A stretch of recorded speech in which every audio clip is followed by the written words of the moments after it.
We've been discussing this morning and last night various questions of strategic change, internal transitions, crisis management and crisis mitigation, conflict and intervention at both the regional and the global levels.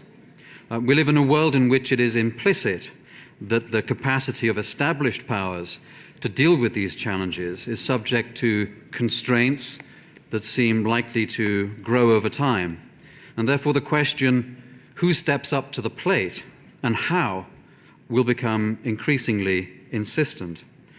There is a set of powers that are acknowledged to be rising, who are developing much more extrovert, activist, and ambitious foreign policies to correspond to their increasing economic capacities. Brazil and India are two such countries. Their desire to have a stronger voice in determining the rules of the road of the international system and to make a larger contribution to its management is, of course, formally expressed in their pursuit of permanent membership of the UN Security Council. And so in this session, it's their perspectives and their preferences in terms of practical actions and contributions to these questions of conflict, crisis, intervention and governance that we want to explore. I had the great privilege of getting to know Antonio Patriota during his tenure as ambassador of Brazil to the United States. He was then appointed Deputy Foreign Minister in the Lula administration, during which, of course, Brazil's weight began to be felt internationally much more. President Dilma Rousseff, following the 2010 election, chose him as her foreign minister, whereupon he was immediately confronted with the task of shaping his country's response to developments in the Middle East and North Africa, a region where Brazil had already been making strides in involving itself in conflicts and disputes, attempting to bring them to a resolution and expanding a role for itself in that general process. Ambassador Hardeep Puri is one of India's most distinguished diplomats with ambassadorial appointments here in Geneva, in London, and also in Brazil between 2005 and 2008. He's now permanent representative to the UN in New York of India, where he articulates and pursues India's perspectives and preferences in response to these large questions. So we're delighted that both of them have made time to be here today, and I'd now like to call on Minister Patriota to address us. Both speakers have elected to address us from the table. Thank you. Thank you very much, Adam, and it's true that we met in Washington during times that now seem to me almost like a prolonged vacation compared with what I have to confront on a daily basis. But as I was looking at the topic that you presented us with, crisis, conflict, intervention, I thought that what I would really like to do is to speak about peace. How do we define peace? How do we establish mechanisms and procedures to promote a common and effective approach to peace? And of course, I'm sure my friend Hardeep Puri and colleague, as a very committed multilateralist, and as I am and Brazil is, would agree that we need to establish at the forefront that we're not working in a void. The UN Charter, with its rationale, encourages cooperation, dialogue, negotiation. Coercion and the use of force are conceived as last resort in self-defense or exclusively as authorized by the Security Council. Now, we all know that there are gaps and omissions in the Charter, and that parts of the Charter were not rendered fully operational. A military staff committee never came into being, and this confronts us with the task and the challenge of looking at who implements decisions when the use of force is involved. The question of outsourcing the use of force. Now, where do we find ourselves today? If one looks at the recent evolution, or even not so recent, we come from a tradition of Cold War polarization that to a great extent paralyzed the Security Council. The Security Council, for example, never came to seriously address the issues raised by the wars in Indochina, the Vietnam War, which was one of the most serious disruptances during the period of the Cold War, remained, by and large, on the margins of the Council. The end of the Cold War, by contrast, raised hopes that led to an initial proliferation of peacekeeping operations and the appearance of new questions.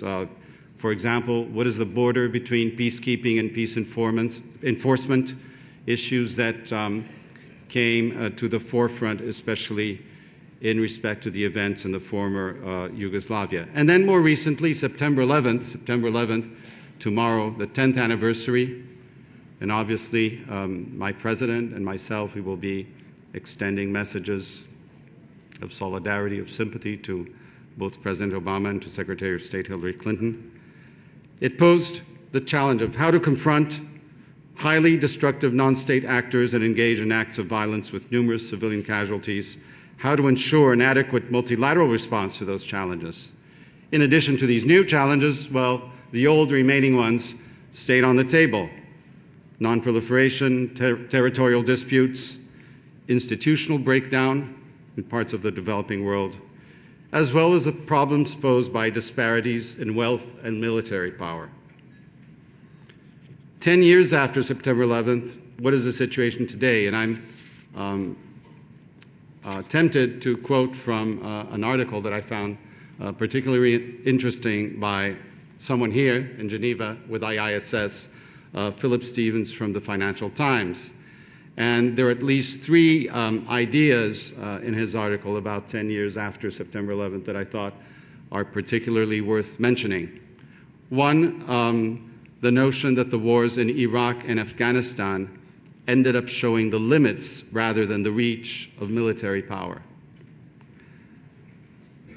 Two, the idea that no individual country today can set the direction of global events on its own, not even the most powerful among them. And three, the emergence of new actors. And I suppose I'm invited here at this table as part of this third consideration of today's characteristics. In other words, the unipolar moment has passed. We have just come out of a serious economic meltdown of global impact in 2008, confronting maybe a second economic crisis of also unpredictable proportions. We witness new mechanisms coexisting with old practices. On one hand, a G20 that reflects perhaps more adequately the current configurations of economic power and was hailed as a step forward in the direction of improving global governance. But we also see old practices in place. For example, the fact that the G7 continues to meet at Minister of Foreign Affairs level in order to tackle some of the security challenges, and the G20 foreign ministers are not meeting at this point yet, or perhaps it's not in the agenda. Similarly, I think of old practices when I see the P5 and the Security Council conferring among themselves as if they were representative of the broader international community, which I think is something that is increasingly coming into question. Not only that, but of course we are meeting here under the impact of the Arab Spring, or the Arab Springs, as the French press likes to say, les printemps arabes. I tend to like that expression. And of course, the great challenge of how to confront the hope raised by these movements, these spontaneous movements for freedom of expression, for democracy, for economic and social progress, and deal with the negative side of these developments, the repression and the violence, and deal with them in ways that contribute to stability and conciliation without weakening the international system at our disposal. In other words, I think what we need is a new consensus on how to exercise our collective responsibility, on one hand, vis-à-vis global challenges on all fronts: economic, financial, food security, trade, environmental, and I might add in passing that we are hosting Rio +20 next year in Rio, precisely to have a fresh look at sustainable development in the current international context. And I also include under the topics vis-à-vis which we must exercise collective responsibility, humanitarian goals being primarily an item for collective responsibility. But we also need a system of collective security that produces the desired results. And not only as regards local, relatively limited threats, situations like those of Haiti, for example, where we are involved as the main troop contributor and as the force commander, but also a system that produces results as regards bigger threats, larger threats that I would say may have stronger regional impact. Haiti, for example, has very little regional potential to destabilize the Caribbean. The Dominican Republic doesn't feel threatened, neither does Cuba, and neither does any other neighbor. Perhaps there here is a migration issue underlying the concerns, as there is a migration issue underlying concerns of Mediterranean countries regarding the Arab Spring, which is an important dimension, a humanitarian dimension also that we must not lose sight of. But then a second category might be threats that destabilize a region, and foremost, threats that can destabilize the world or the global order in itself. So, and I think here of Israel-Palestine because of all the issues that confront us as the international community. I believe that no other has the potential to be as destabilizing to world peace as the question of Israel-Palestine. But this is not an issue that has been treated recently in the Security Council, even though resolutions 242 and 338 remain a necessary reference for dealing with this challenge. And we might remind ourselves that these two resolutions were adopted by consensus at the time. Let us also keep in mind that historically the most serious threats to world peace have resulted from disagreement among the powerful, the militarily powerful. Thus, the importance of guaranteeing systemic coherence, otherwise put, avoiding systemic failure. So we will not confront the threat of a world war because of a situation in Haiti or because of a situation in an African country that involves a regional destabilization. But we might confront instability on a much wider range or scale if there is a breakdown in communication between the major powers regarding, for example, Israel-Palestine. Now, where does that place Brazil, my own country? And here, it's interesting that I should be sitting next to my Indian colleague because there are similarities. I think in many respects, if you look at the BRICS countries, for example, India and Brazil are, for the first time in their history, exercising true global outreach. Today, we have close to 150 embassies worldwide. We have relations with Vanuatu. We are involved in cooperation programs in Africa and the Middle East. In fact, just as a small aside, I don't think we would have managed to elect the new Director General of the Food and Agricultural Organization if it weren't for this very worldwide network of embassies and this diplomatic presence. But differently from other BRICS, and perhaps here in a category more similar to South Africa, I think Brazil is also defined by its essentially peaceful profile. Now, this is not necessarily only merit. I think there is some merit in this. It also has to do with its history and geography and the way we have developed. But the truth is that we have no enemies in South America. In fact, we have no enemies worldwide. We're not even the victim of terrorism directly targeted against Brazil. We may have victims, Brazilians, that fell to terrorist attacks, as Sérgio Vieira de Mello, as a UN representative in Baghdad, but as a consequence of a world phenomenon and not as a phenomenon that affects us. We are a country free from weapons of mass destruction. We are denuclearized, and it's not part of our agenda to become a military power of world reach. we have found an autonomous formula to combine democracy, growth, reduction of inequality, social justice with environmental awareness. It could be argued, however, that as Brazil assumes true global outreach, it is uniquely placed to be a diplomatic actor, a force in favor of diplomacy, perhaps a diplomatic power of sorts.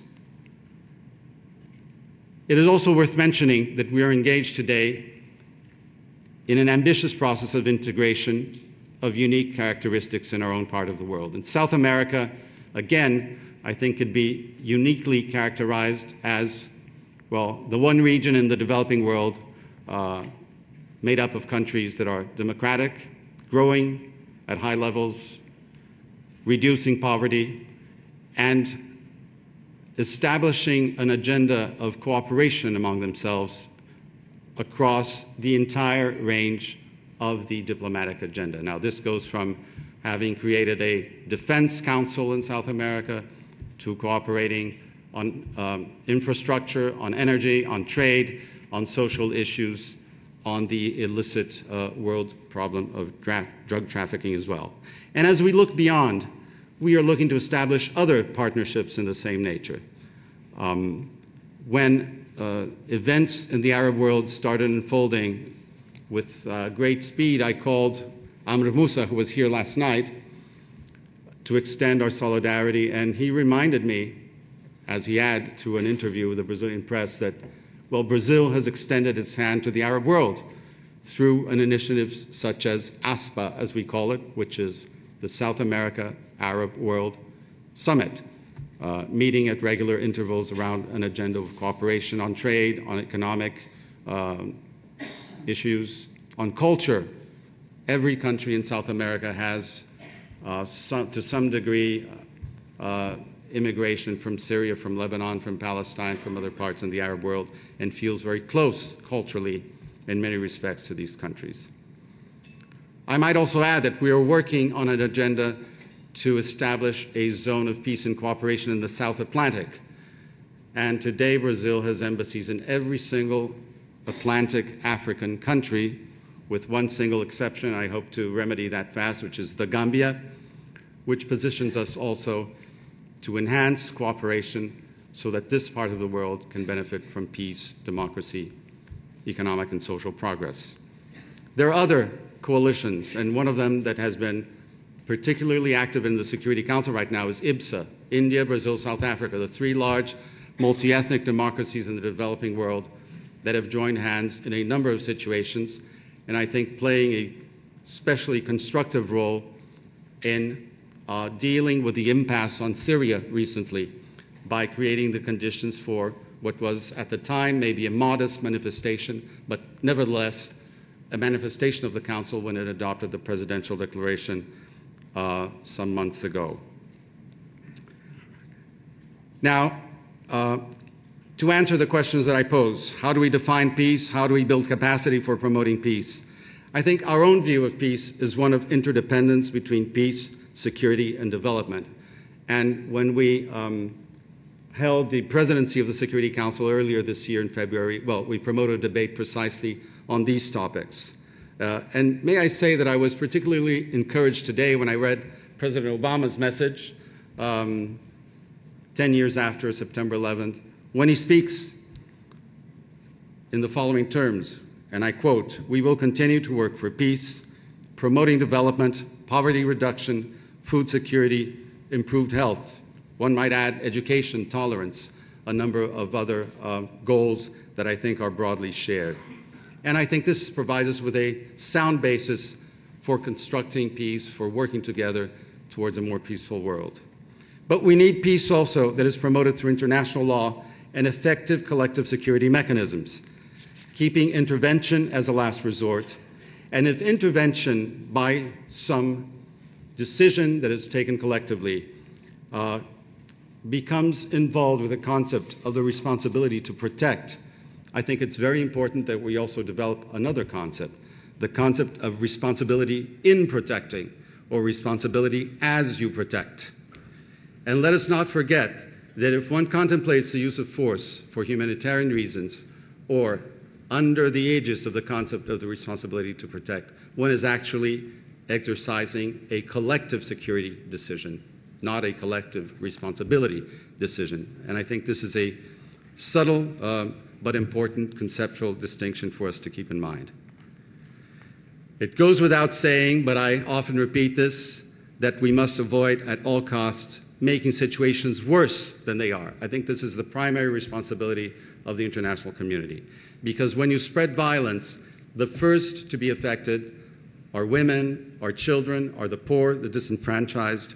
And even if you do this inadvertently, you must be held responsible for having done that. And I believe we need to found peace upon justice. This is a civilizational goal that we must keep in mind. We cannot revert to, even inadvertently, even through indirect measures or positions, to defending the idea that might makes right. And unfortunately, I think we are too frequently confronted with the idea that, if something is not evolving exactly as desired, well, then let's intervene. Let's look at a military intervention. This is actually a step backwards in terms of the advances that were allowed through the UN Charter. And what we should be engaged today is in going one step beyond in terms of having a collective system based on justice. We need to develop a capacity to tackle both the smaller and local challenges in coordination with regional efforts and the bigger world-threatening challenges. And we need to guard ourselves from implying that intervention means stronger, militarily more powerful actors acting to stabilize weaker, more vulnerable ones. The system stands or fails in its capacity to be equitable and to afford solutions to all kinds of challenges. Now, as the world becomes more multipolar, Brazil will remain committed to using its diplomatic assets and promoting a world of cooperative multipolarity. Why do I say this? Very often when we read analysis about, well, we are entering a more multipolar world configuration, this is not automatically or necessarily positive in itself. We need multipolarity of communication, of cooperation, of consensus building. We could very easily fall into multipolarity of confrontation, multipolarity of breakdown in communication. And this is where I feel that maybe Brazil has a contribution to make as an actor that maintains constructive dialogue with all the poles, but not only with the poles, also with something that sometimes I call the G172. All the ones that are outside the G20, all the ones that will not be inside the Security Council, even if it is reformed to include 22, 23, or 25 members. So as I conclude, and I'm sorry if I took a little more time than was afforded to me, let me just quote from a former Brazilian foreign minister that, actually pronounced these words 50 years ago. We were just celebrating what would have been his 100th anniversary. His name is Santiago Dantas. He was the last foreign minister before the military dictatorship came on in '64. And this is what he said. We are increasingly aware of our responsibility among the central actors in the international arena.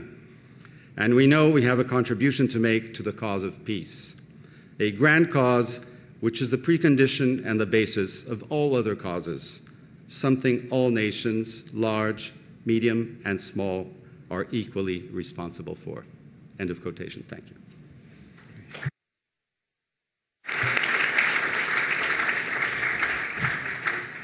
Thank you very much indeed, and I think people will have noted in particular your call for a new consensus on the exercise of collective responsibility intended to produce greater systemic coherence, your description of Brazil's distinctive role within the BRIC, and your assessment that although Brazil will not in the first instance be a traditional military power, it has all of the makings perhaps of a diplomatic power. Ambassador Puri, over to you. Adam, thank you very much. That is a very difficult act to follow. I've had the privilege of knowing Foreign Minister Patriota now for close to 3 decades. I've had the privilege of working with him in Geneva, of being assigned to Brazil as ambassador when he was the deputy minister. And I've had many occasions to participate in an interactive mode with him in discussions of this kind. And I could merely sum up my reaction by saying that I agree with everything that he has said. Brazil and India have a very high degree of convergence in their approach to the outside world, and some of the current efforts that we are engaged in through IPSA, India, Brazil, South Africa initiative, the kind of cooperation that we are able to generate as members of the Security Council, all this shows that we not only have a world view and programs of cooperation which show a very high degree of convergence. But Brazil and India are also a little different. Brazil is situated in a different part of the world. Brazil was able to resolve its borders in the 1860s or thereabouts. Brazil was spared the kind of interesting experience we had over 190 years and cartographers that we got along with some other parts of the world. And we are situated elsewhere. Some of what we have to do is conditioned by our immediate neighborhood. But I don't intend today to speak on crises, conflict, and intervention from the point of view where India is concerned. I want to look at it more from the point of view of our experience on the Security Council in the last 8 months. And I want in particular to elaborate in a little more detail the concept of R2P, or the right to protect, that the minister touched on. And I want to see how that can be situated in the context of what the Security Council did in the Côte d'Ivoire, which was in January and February this year, recently in Libya, and finally what the Security Council is presently engaged in terms of Syria, what's happening in Syria. But before I go down that road, let me say, first of all, a few comments on the Arab Spring. Now, to say that the Arab Spring has placed existing governance structures in the region under some strain would be an understatement.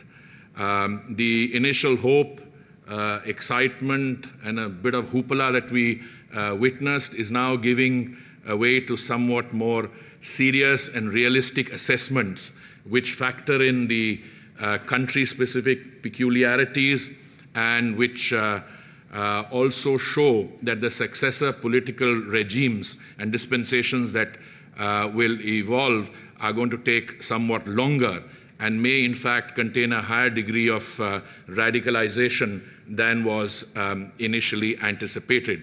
And some of the events in the last few days, particularly what started as a peaceful crowd turning on the Israeli embassy in Cairo last night, should be seen in the context of the hope and anxiety and uncertainty that I referred to. We are also going through one of the world's most difficult economic crises. A meeting of Nobel laureates some 2 weeks ago, people honored for their work in the dismal science, could come up with very little insight into the causation of the current global financial and economic crisis.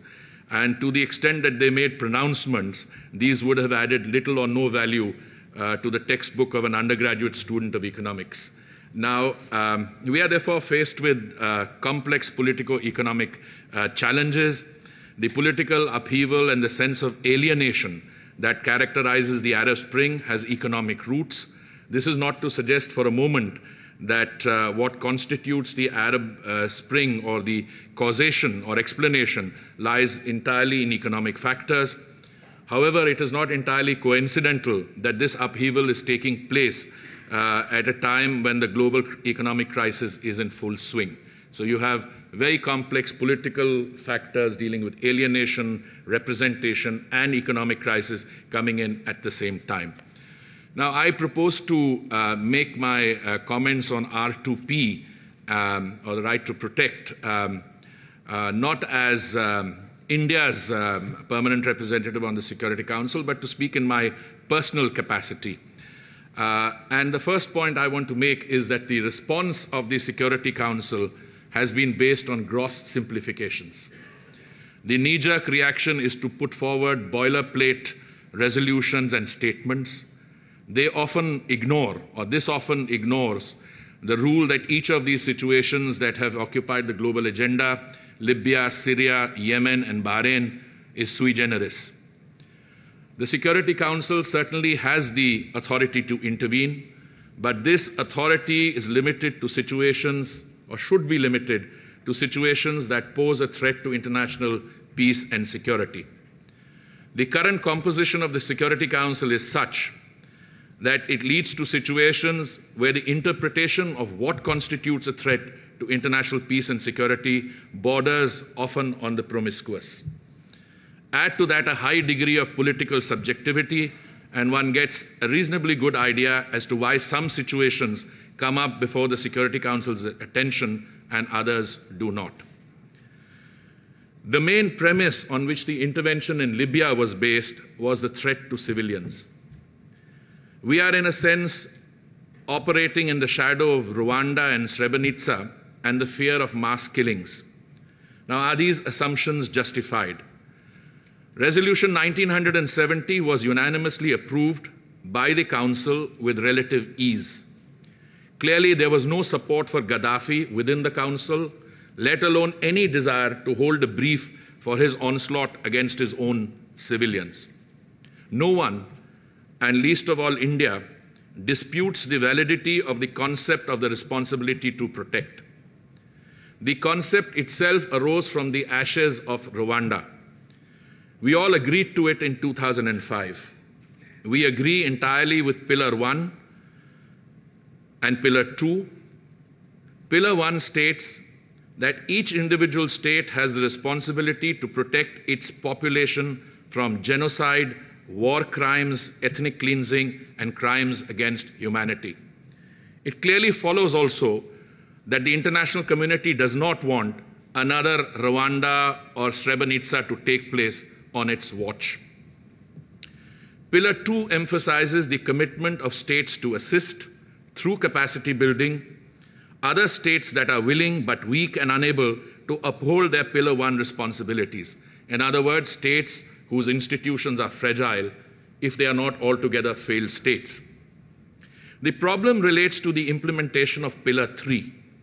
The Libyan case is one instance where Pillar 3 has been utilized in a manner that has led some people to believe that a disservice has been done to this concept.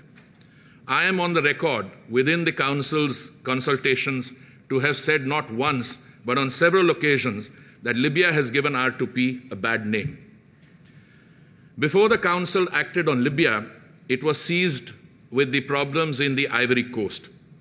The manner in which the Council dealt with the Ivory Coast, or the Ivorian crisis, is an example of how interventions can actually be crafted to the satisfaction of the international community. Two clarifications are called for. One, that Ivory Coast case was a sui generis case in the case of the UN because the United Nations had a mandate for conducting the elections there, unlike the 20 other elections which are going to be held in Africa during the course of the year. President Gbagbo had lost the second round of elections in December 2010. The results were certified by the United Nations. President Gbagbo, however, refused to accept the results. The United Nations and the African Union and several members of the international community undertook intensive negotiations and made a number of proposals which were resisted by Gbagbo. Meanwhile, his forces and militia started attacking civilians. There was unanimity in the Council that Laurent Gbagbo's actions and his heavy weapons constituted a threat to civilians.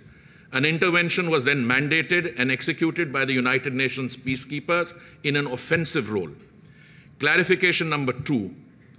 The negotiations which resulted in the drafting and approval of Resolution 1975, particularly paragraph 6 thereof, which gave the UN peacekeepers an offensive role, moving away from the traditional paradigm of keeping peace, will continue to be questioned by purists for years to come. But in my view, this is a case where the Council was clear in its mind as to what it had to do, and it did it.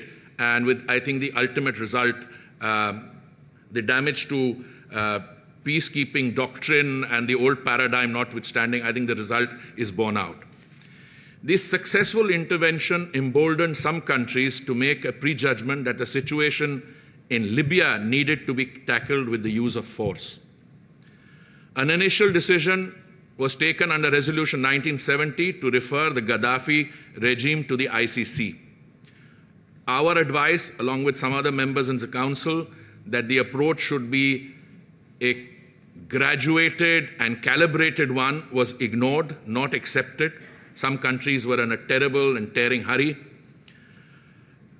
Opposition forces then were supplied with arms. The security forces were already attacking what was initially unarmed civilians, and it resulted in a situation in which Resolution 1973 had to be voted on. It was not a unanimously approved resolution. The tipping point, a term which I've heard used earlier today, came when my Lebanese colleague, speaking on behalf of the Arab League in the Council, spoke with great emotion and said that the Council had to act, and if it were not to act, Gaddafi would attack Benghazi and rivers of blood will flow. I took the liberty of pointing out to him that the term rivers of blood was initially used by the member for Wolverhampton Southwest, Mr. Enoch Powell, in the late 60s, in order to drum up support amongst his white constituents against colored immigrants from the Commonwealth. And I said, you know, those rivers of blood did not take place. None of us is in a position to determine whether the man will actually attack Benghazi and whether those rivers of blood will flow. But the Council decided, based on the intervention and plea of the Arab League, to act. And that brings in Resolution 1973. The provisions of Resolution 1973 called for ceasefire and political process. Both these provisions were ignored. The Council was faced with the spectacle that its own resolution, which called for a ceasefire, could not be acted on by the Council itself. It was obvious at that point of time, and that's why I'm speaking in my personal capacity, that the entire focus of this intervention was regime change. Violations of the arms embargo took place with the rebels being armed, protection of civilians or R2P, the ostensible justification, degenerated with both sides committing atrocities. The 5 months of military intervention played into tribal conflicts, and the situation degenerated into a civil war along tribal lines. NATO bombing was required to tilt the balance in favor of the Benghazi group. The prognosis for the future, to pick up a comment I got from a good discussion last night over dinner, the most optimistic scenario is low-intensity chaos. The recent revelations about extra-legal renditions and cooperation between intelligence agencies have made the debate around the motives slightly more murky. It appears that a regime with which several countries had a comfortable working relationship suddenly became inconvenient. Moreover, a blind eye was turned to similar situations in other nations where it was not convenient or expedient to intervene. Let us now turn to Syria. We are all agreed that violence needs to be stopped. We are also agreed that reform must take place. We are, however, not all on the same page on whether we want to repeat the experience of Libya, in a region where geopolitical arrangements have been constructed with great difficulty and where any unraveling of this situation is likely to have unpredictable consequences. Clearly, caution is the need of the hour. Instead, a number of countries seem intent on traveling down the Libyan road rather than relying on diplomacy and mediation. And that brings me to a point that Minister Patriota had made, a small, modest contribution that the 3 IPSA countries made when they sent officers, I think at the level of deputy minister, and this was an initiative, the idea for which came from Brazil, which we all happily joined in. And the situation in Syria is indeed far more complicated than meets the eye. You have a situation where 12% or 12.5% of Alawites, along with 12% of Christians and 2% of other minorities, 26% are in a situation of political control over 74% of the other population. Article 8 of the Constitution, which gives the Baath Party exclusive control, to which the regime has agreed to address itself and to reform. Once that reform takes place, clearly the political dispensation there through the process of reform will have to change. Now, I think IPSA succeeded in sending the delegation, sending a political message across to say that violence has to stop, they have to abjure violence, and they have to go down the path of reform. When India was in the presidency of the Security Council, a resolution had escaped us for 2 months. Into the third day of our presidency, on 3rd August to be precise, we were able to get a presidential statement on Syria. Why? Because earlier we were told that presidential statements require unanimity, and since Lebanon was not going to be in a position to endorse any call directed at the Assad regime, therefore we could not get 15 members. And our position all along had been that if you try hard enough and if you think out of the box, you can actually get unanimity. And we found a 1974 precedent where China had disassociated itself after the statement had been adopted, and we were able to get that. But in order to move away from Syria, to make some points by way of conclusion, it appears to me in the last 8 months that we have been on the Council that the law of force rather than the force of law remains the norm which is preferred by many. There seems to be an increased reliance on the use of force. Force is being used too frequently and too quickly. There are many limitations to the use of force. Any respite that coercion brings about in the absence of a political settlement is likely to be short-lived. International efforts to mediate solutions may suffer due to premature use of force, and the reality of collateral damage can have unpredictable effects on any political process. The use of force cannot be the primary reaction to conflicts. There is a clear need to look beyond coercive solutions. Decisions to use force rather than persist with mediation should be free of political motives, and I believe that the reputation of the United Nations for impartiality and fairness should be enhanced by such a decision and not weakened. It is also important to remember that conflict resolution takes time and commitment. It requires a clear understanding of the nature and context of the conflict and its sources. It requires the ability to discern realistic solutions. It requires involvement of various stakeholders affected by this conflict. India's experience of creating a successful democracy with a modern, dynamic nation on the foundations of the greatest diversity in any nation leads us to stress the particular importance of this process of inclusiveness. We were perhaps particularly fortunate that our revolution that resulted in India's freedom was led by a pacifist.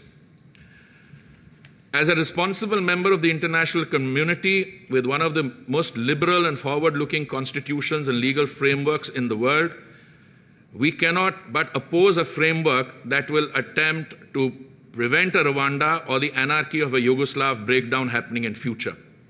History indicates that the conscience of the international community, however, awakes only selectively.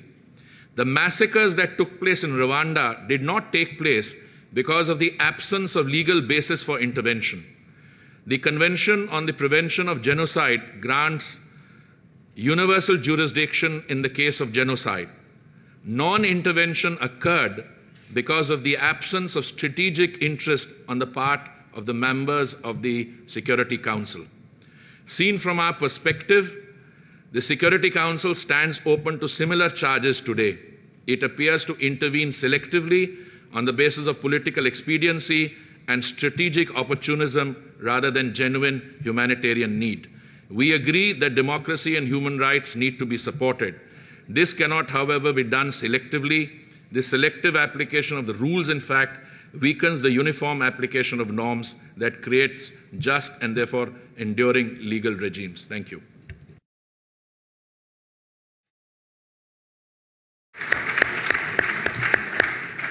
Thank you very much indeed for applying the R2P concept to those three detailed contingencies. I also wanted to congratulate you on your grasp of British electoral districts as well. I was a student there when it took place, so I know. Okay, good. Well, we have some time now for questions from the floor. Please raise your placards or your hands to catch my attention. John Chipman was the first to do so.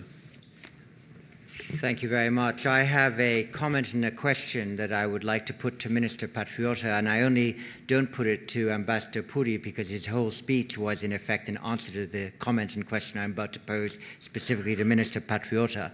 The comment is that we live in an age now, and have for a couple of decades, where the bulk of foreign policy is about the domestic politics of other states. And in fact, the first two sessions that we had at this Global Strategic Review concentrated primarily on the analysis of the domestic politics of countries that are of concern for one reason or another. And as a consequence of this, our notions of intervention are different, because every act of foreign policy today appears to be a form of intervention in the domestic politics of other states. We request them to change their behavior internally, even more often than we ask them to request change in their behavior externally.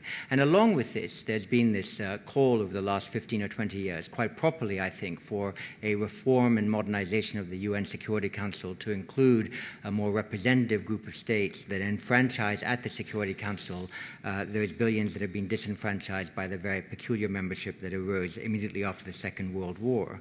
And it's been noted that many of the pretenders to UN Security Council membership, Brazil, India, Germany, Japan, have a more modest understanding of what the possibilities of intervention in today's international politics are. And the accusation that is sometimes leveled is that far from the interests of the disenfranchised being better met by the membership of the Security Council of these new states, that their tendency in recent Security Council resolutions to abstain rather than to act would mean that many of the interests of these peoples would not properly be represented. And so my question to you is, what do you say to those who say that a modernized Security Council would be a Security Council of abstainers rather than actors?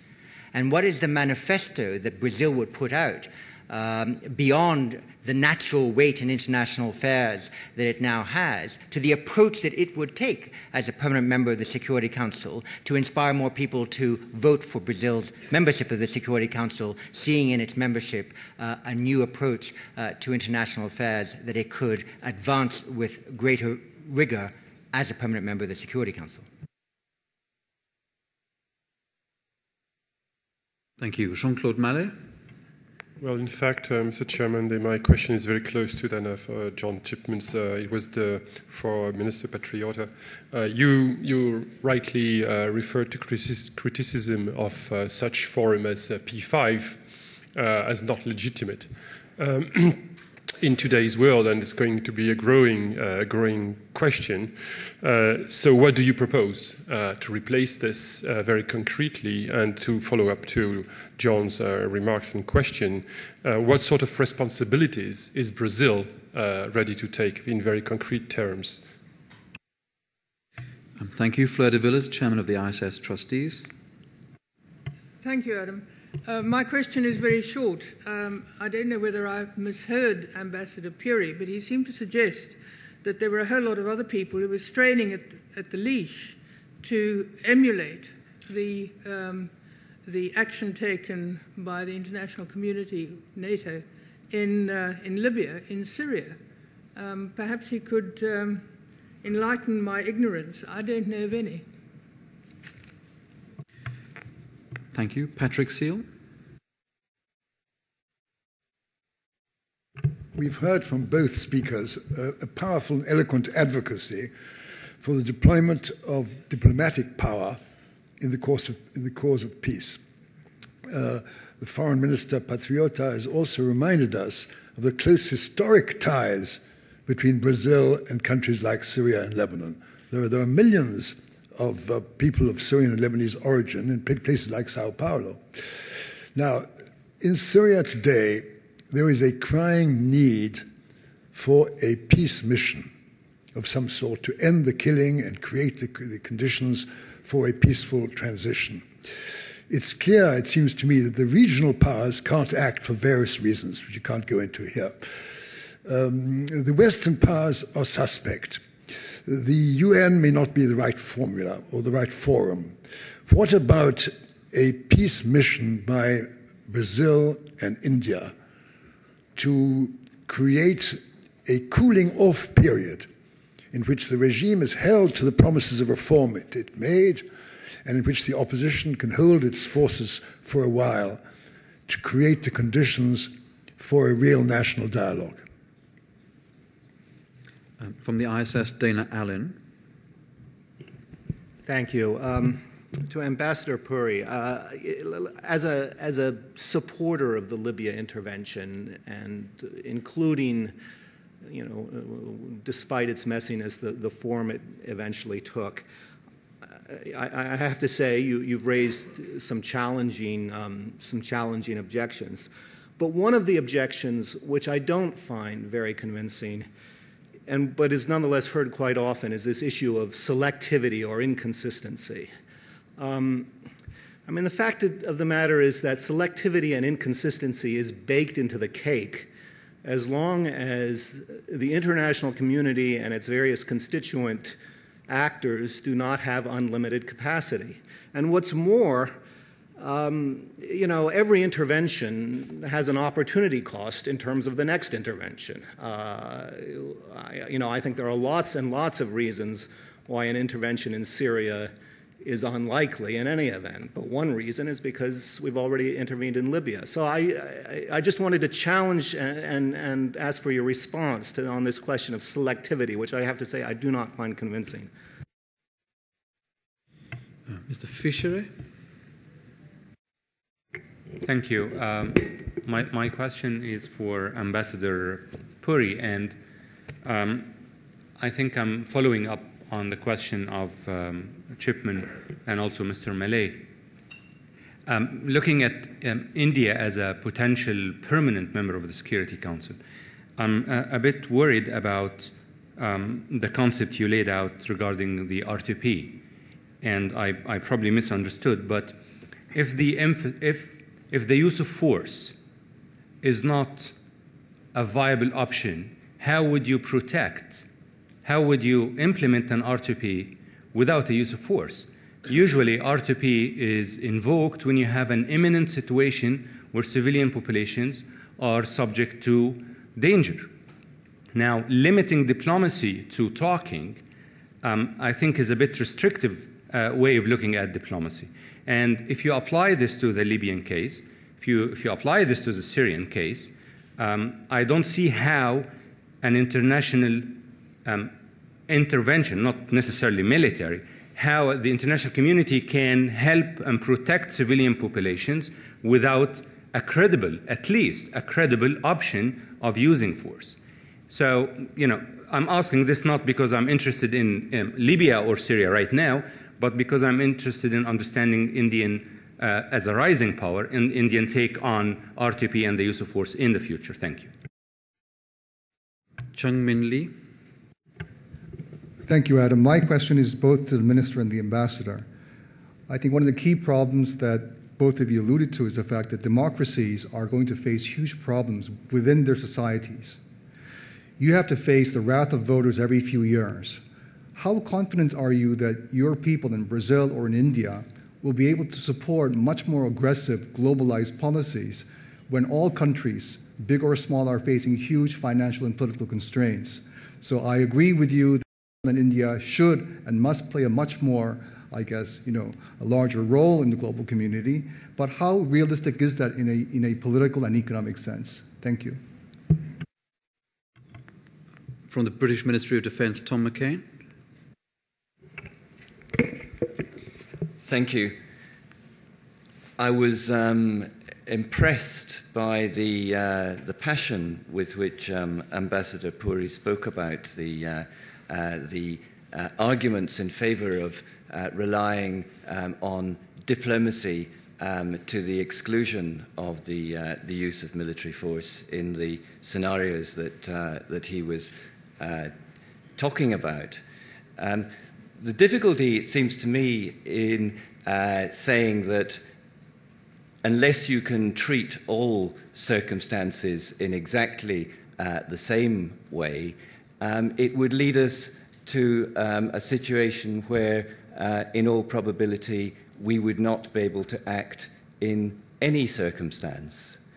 And following on from the points that at least one other person has made, it isn't clear to me how, taking the case of Libya, where not only were the neighbouring states calling for action, but it appeared evident that the civilian population in Benghazi was in imminent danger of being attacked.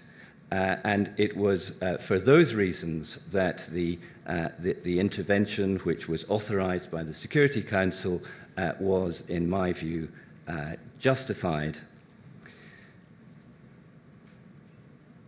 As to the question of the ceasefire, which the ambassador raised, I think that at any stage in the course of this intervention, it was open to Colonel Gaddafi to remove himself from the scene. It was open to him to prevent his forces from continuing to attack the civilian population, but he did not do so. And for that reason, it was not realistic to expect a ceasefire to emerge. And finally, I would say that although the situation clearly remains a fragile one, the way in which the NATO intervention was undertaken was done in order to minimize the civilian casualties. And all the evidence that there is available suggests that that was achieved. In addition, all the signs are that the Libyan people themselves, in the vast majority of the cases, are pleased that the action that they took to remove Gaddafi has resulted in his departure. Thank you. Thank you. Two more interventions before we return to the panel. In a possible challenge to interagency solidarity, Alison Kemp from the British Foreign Office. Thank you. I'm making a question, not a statement. So my question to the distinguished panelists is, given over the last decade we've seen an increase and a very successful one in UN peacekeeping operations and UN peacekeeping budgets from 2.5 billion in 2001 to 7.75 billion in 2009. In part that was due to global economic prosperity, in part also to the US Congress allowing this kind of funding to go through. Given that those two situations are likely to change in the future, how do you see the UN and other multilateral organizations helping to hold and build peace globally? Thank you. Thank you. And Mr. Al-Mansouri in the front row here. Thank you, sir. My question is regard of the future, mostly about the future. It has been very well spoken about now, and many questions about the current crisis. There are future challenges and crises that will be there, whether natural, whether security or social or political, economic. And some of the crises are global, cascades down, and some of them are at country level or regional level, bottoms up. With the BRICS, do you have a strategy? I mean, do you have a strategy to how to deal with such crises collectively instead of intervention? Ambassador from Brazil had mentioned that you have been outreaching right now externally. First time in history for India and for Brazil and other countries. Maybe there's intervention. At the same time, how about the regional powers, the realliances, and is there a mechanism for the future to deal with such crises instead of using current tools like whether having Cold War or having individual intervention? And also with the United Nations, the ambassador from India has mentioned several examples, but will there be a reform for the Security Council of the United Nations? But what measures, what makes sure that in the future we're going to have we'll become more proactive than reactionist as we are right now in the last decades? Thank you. Good. Thank you very much indeed. I think what we'll do is go in reverse order, beginning with Ambassador Puri and giving Minister Patriota the final word. Thank you very much.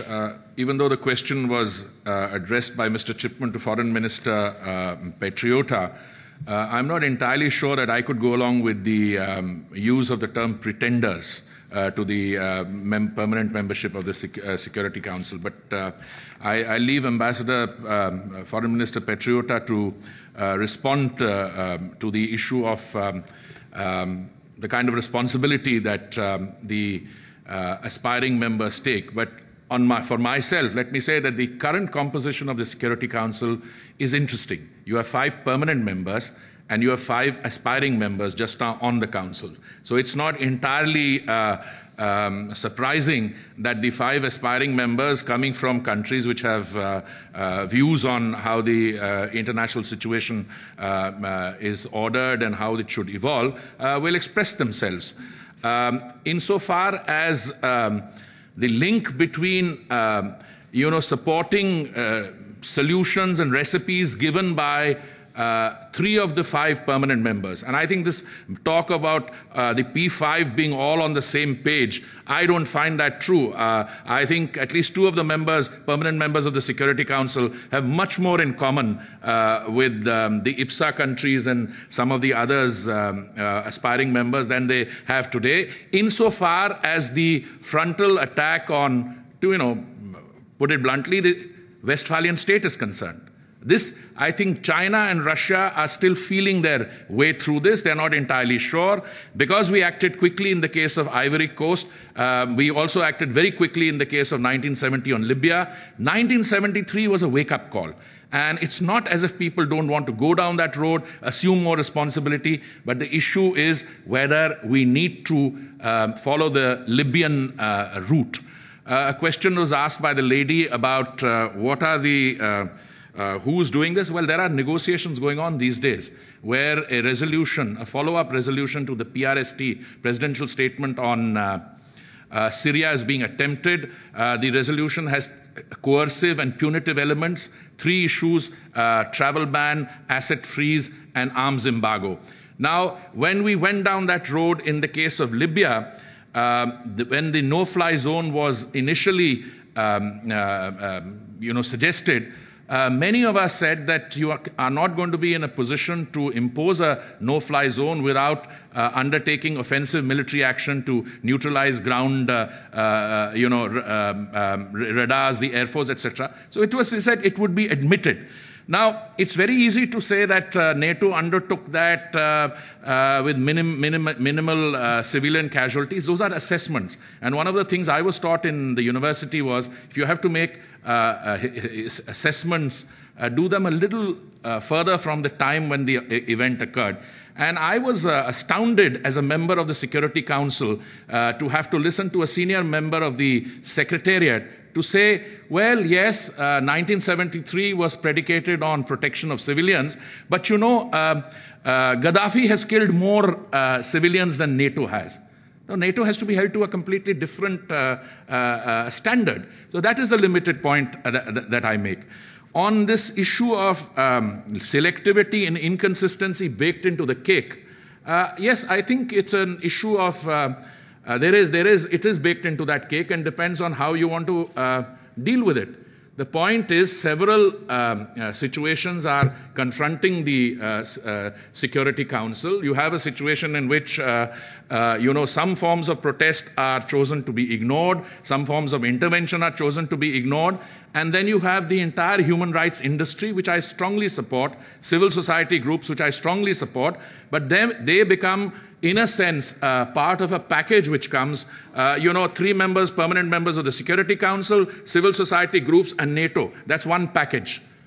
You have to be a little careful here because the recipes which are being put on the table are such that the collateral damage which they have done in the case of Libya, No one is saying that 1973 should not have been done. Gaddafi had to be stopped in the tracks.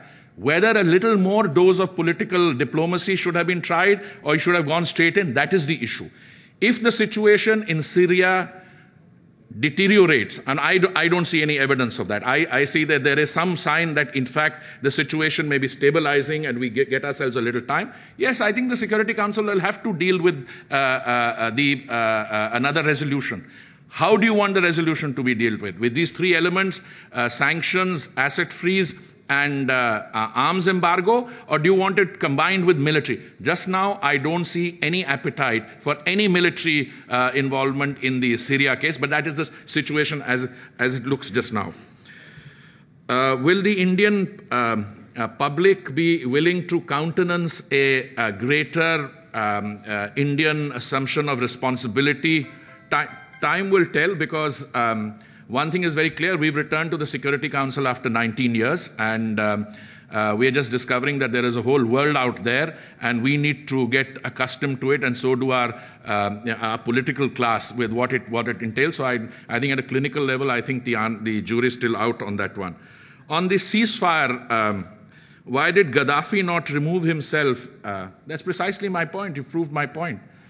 I don't think when 1973 was negotiated, the 9 votes would have been forthcoming if it meant a selective application of the ceasefire. The whole idea of ceasefire and inclusive political process was that both sides have to be reined in. Gaddafi has to be stopped, and the rebels also have to be stopped in their tracks. And I think we should be very careful if this process in Libya moves to its logical conclusion and Gaddafi either removes himself or is removed from the scene. Let us see how the forces that were arraigned against him, how they come to organize themselves in terms of the successive political arrangement which comes out. Thank you. Thank you. Antonio, there were quite a large number of large questions for you. Yes, true, and to some degree, many of the questions touched on different dimensions of a similar problem, but I'll try to address them in the order that they were presented. The first question, I think I don't share some of the assumptions that were presented by Mr. Chipman when he says that we live in an age when the bulk of foreign policy is about domestic politics. Certainly, there are situations presented to the Security Council that involve a domestic dynamics. In the Americas, for example, there's one single situation placed on the agenda of the Security Council, that is the situation in Haiti, that does involve a domestic situation. But again, I would argue that the most potentially destabilizing issue confronting the international community on the peace and security agenda is Israel-Palestine, and that is not a domestic problem. It's a problem about territory. In fact, it's a very traditional problem of just defining territory, borders, and the rights of different populations, different ethnic groups. Now, even if we do agree that domestic politics do play a role, I don't agree with the assumption that developing countries or countries such as Brazil are reluctant to look at the impact of domestic politics on international peace and security, because in fact, if one looks at the past decades, I believe that the fight against apartheid was maybe one of the first instances where an internal situation, one that challenged notions, basic notions of human dignity through the minority regime in South Africa, were brought to the attention of the Security Council. And in fact, they were permanent members from the Western group that were against imposing sanctions on the South African regime. So that demonstrates that there's not a priori attitude of refusing to consider such situations. To some degree, decolonization had to do with questioning sovereignty also. Again, the developing world pressing the United Nations in many situations. In other situations, peaceful arrangements were found to find an evolution towards countries in Africa, Asia, Latin America was more in the 19th century, but especially Africa and Asia, fully exercising their political rights, having their sovereignty been thwarted by mostly, if not exclusively, but mostly predominantly European powers. So I think these are stereotypes that need to be revisited. The issue that I think is of foremost importance here is that when one does look at an internal situation and whether one applies the strongest medicine in the cabinet, because this is what military intervention is about. You know, it's the strongest medicine that you have in terms of the instruments at your disposal to change to change a specific situation. Well, when one is confronted with such a situation, that one observes the procedures of the United Nations Charter. So you need to build consensus, you need the necessary majorities. A resolution can be adopted with abstaining votes, but it cannot be adopted through veto exercise. And I think it's worth recalling here that even if Brazil did abstain on certain occasions, I think it's rather rare, in fact. This year there was one very notable abstention on Resolution 1973. But that does not prevent a resolution from being adopted, whereas a veto from a permanent member does prevent a resolution from being adopted. And historically, throughout the more than 60 years, 66 years history of the United Nations, we know that the veto was used for political reasons, nothing having to do with the full exercise of rights of populations or the improvement of the well-being of populations. So again, I think it's unfair to say that an abstention is actually relinquishing your responsibility. I think it's quite the opposite. It's standing up for principle. It's standing up for the proper respect and fulfillment of not only the spirit but the letter and the procedures of the UN Charter.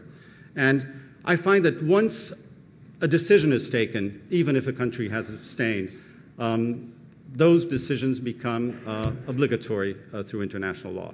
So I think then the responsibility of the Security Council is to follow the implementation of those decisions. And systemically, again, I think it's worth repeating here as often as necessary, this does not imply any sympathy for a Gaddafi regime or for other regimes, but it does imply a commitment to the system. And systemically, it is problematic when a group of countries take the discussion that should be taking place within the Security Council to a contact group or to a like-minded group to deliberate, for example, on the implementation of a resolution, whether to arm a rebel group, whether to waive an embargo that has been multilaterally adopted, whether to increase or diminish military operations. All of this should be discussed within the Security Council, which was one of the reasons why we insisted with France now, for example, when they said, well, we are giving up the contact group, we're creating a group of Friends of Libya. Well, in that case, please invite the 15 members of the Security Council, which they did, and I think it's a move in the right direction. These are not minor points. I think they're very important because here more than one speaker mentioned, well, Brazil presents itself as a possible permanent member. What we are looking for is not for us to exercise a new kind of influence that will orient decisions in a direction that is more favorable to our own national interests. Of course, we will be looking at our national interest.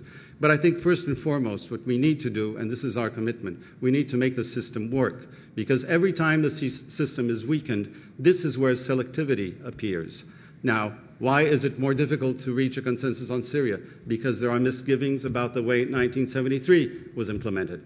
And also, let's touch on another issue that was not brought to the fore here, but I think that is underlying much of this discussion, the intervention in Iraq.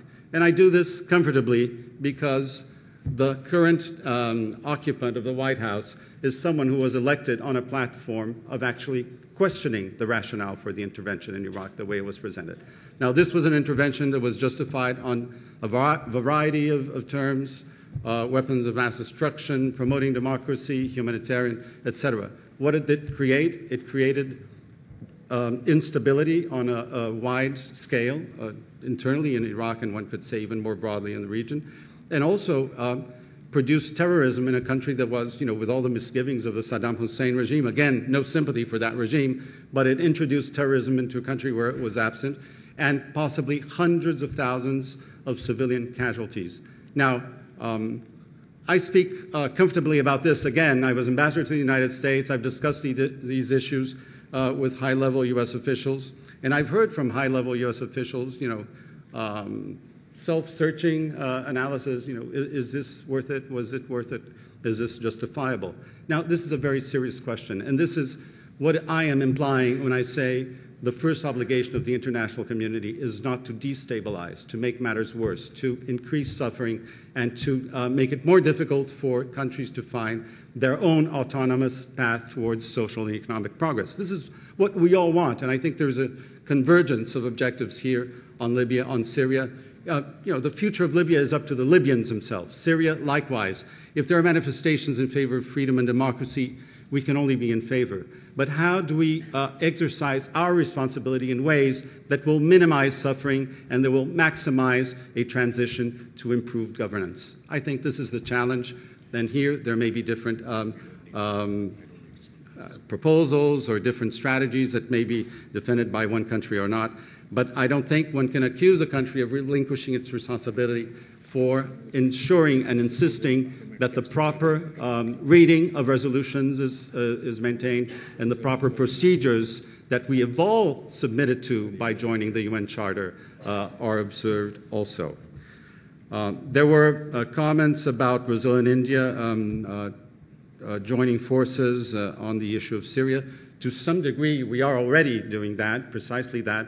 And I repeat, I don't think the presidential statement, which was a step forward, may be insufficient, but nevertheless one that allowed for the impasse to be overcome, was to a great extent a joint effort involving India, Brazil, and South Africa, as did the joint démarche in Damascus. By the way, a démarche that was not to appease any leader, but to insist.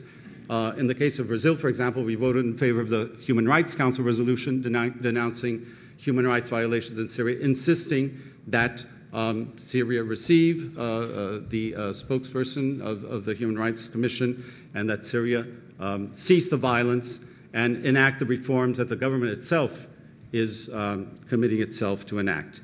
So this was the essence of the message. There were comments about, the fact that democracies go through elections every few years. How do you sustain interest with added political, financial responsibilities? To some degree, I think what is already happening is some taxation without representation, because countries are already being called to play a more active role. When you look at the economic situation, world economic vigor is now guaranteed by the BRICS countries. Now, do they have a proportionate voice in the international financial institutions? We may be getting there slowly, but I think that there's still a long way ahead to go.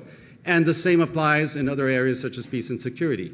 When you see, for example, that today, it may be a minor point, but Brazil has more embassies in Africa than the United Kingdom. So the capacity to influence outcomes and to try to act through diplomacy, yes, it's very important to avoid situations where we apply the strongest medicine to a situation. You can kill the patient by doing that.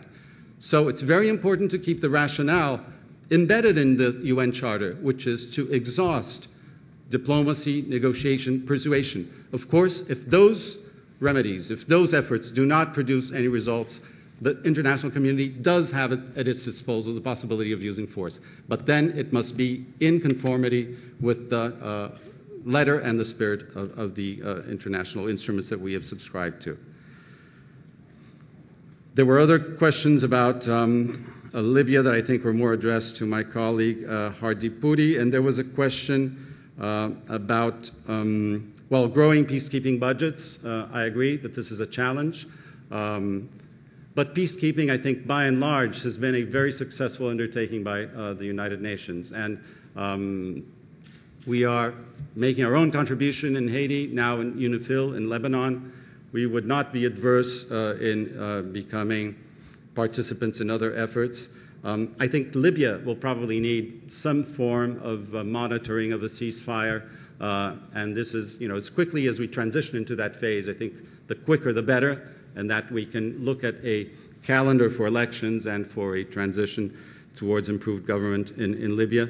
So this is something that we do not view as necessarily a problem, but maybe an opportunity, and one where the international community has been joining forces in a constructive way. And finally, there was a comment on BRICS strategy to work collectively. I think in this respect, it's important to bear in mind that the BRICS acronym appeared really through a Wall Street analyst, economic analyst, not psychoanalyst, and that essentially the BRICS coordination had to do with financial issues, economic issues, the G20 agenda, broadly speaking, and it is only gradually that the BRICS have been looking at other ways of cooperating. Now, by coincidence, the BRICS are all in the Security Council in the current configuration, and to a certain degree, there was one different vote, but they all voted similarly on 1973. They certainly shared similar misgivings,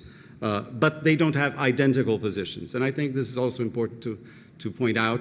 And for example, I'll just give one example. There were resolutions, a recent resolution on Syria in the Human Rights Council, in which Brazil voted in favor of the condemnation of human rights abuses in Syria. Other BRICS voted differently. Now, for reasons that they have explained through their own perspective on the situation, but certainly we feel that there is no ground to be complacent with the human rights violations in any of these situations.